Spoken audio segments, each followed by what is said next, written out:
I'm just going to show you how I go about sharpening a bandsaw blade using a bench grinder. I basically find the weld and then I grind each tooth like this. I just touch the corner of each tooth, like the back of each tooth on the grinder, and just work my way around until I get back to the weld again. Takes about, well, I could do about 1 tooth a second. The blade is 93 inches long and has 4 teeth per inch, so yeah, it's quite a lot of teeth, but almost 400 teeth, so it should take about 400 seconds. But I'll show you a little bit, and you can, and I'll show you what the blade cuts like once it's been sharpened, because it was getting a bit dull with the segments that I was just cutting there. So it should work much better once it's been sharpened.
Okay, that's about 93 teeth that I've sharpened, so that's me about 1/4 of the way there. So, you know, it doesn't take that long. But yeah, I'll let you see the blade working once it's been sharpened all the way. One thing you can, I don't know if you'll be able to see this on here, but once you've sharpened a tooth, it should have a nice shiny sort of point on the tooth, so you can see the ones that you've sharpened and the ones you haven't. Hi guys, so we've got the blade back on the saw, the one that we just sharpened, and I'm just going to show you how I set up the guides on the saw properly. At the moment the blade isn't touching anything. You can see it's moving backwards and forwards just a little bit as it spins round. That's quite common if the weld isn't absolutely perfect, but ideally it wouldn't do that, but it's not a major problem if it does. The way I set the guides, I do the side bearings first and then the back bearing, which is this thing, or the thrust bearing, I think it's supposed to be called. This one's made of brass and it's the grub screws kind of cut into it, so it's kind of got grooves in it, which makes it kind of difficult to adjust it in and out sometimes. There you go, you can see all the sort of grooves in the thing there. But anyway, the way I set the blade, I've already got it on the saw, I've positioned it and tensioned it up. So the way I like to set the side guides is I just move them up until the like I pluck the blade as if it's a guitar string.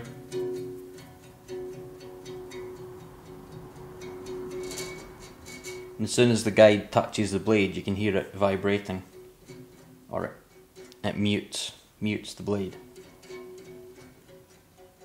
It doesn't resonate anymore. So you just back it off until it starts to get a nice clean note,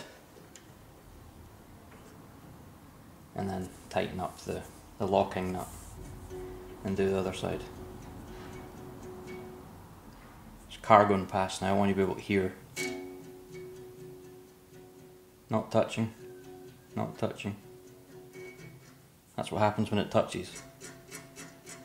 You just back it off until it starts making a note again, and then tighten up the locking nut. So that you want your side guides to be as absolutely close to the blade as possible without touching. Then I'll do the one underneath.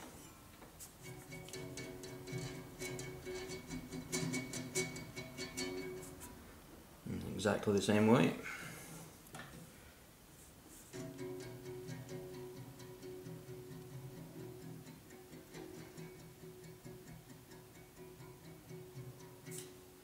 That's it. Tighten up. Okay, then what I do is I normally slide the thrust bearing back until it's touching the blade, and then I'll turn the blade, and the blade will just sort of push it back, and then tighten up the grub screw to hold it in place. So you might find, because of the blade is moving back and forward, that the blade will actually touch it occasionally as it spins round, but that's absolutely fine. Slide it up until it touches, and turn the blade. The blade will actually push it back.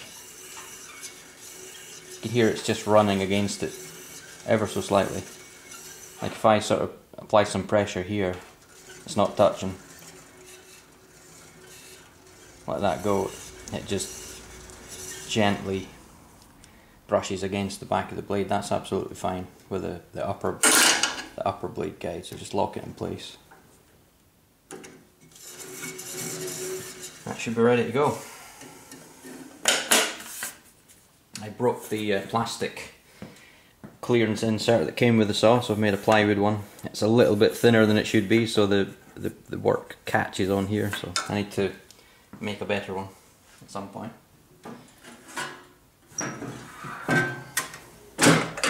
Close the cover.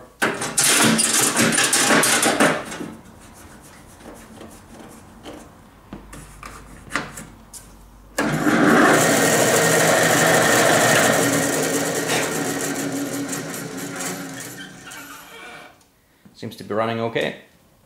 I'll put the jig back on now for cutting the rest of the segments. Okay, that's the blade sharpened back on the saw, and we've adjusted the guides as you just saw in the last clip. So we're going to finish off this block now with a nice sharp blade. Should cut a lot more easily.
Okay, there's another 4 segments from that piece, and one little offcut at the end. Hope you enjoyed the video. Catch you again next time.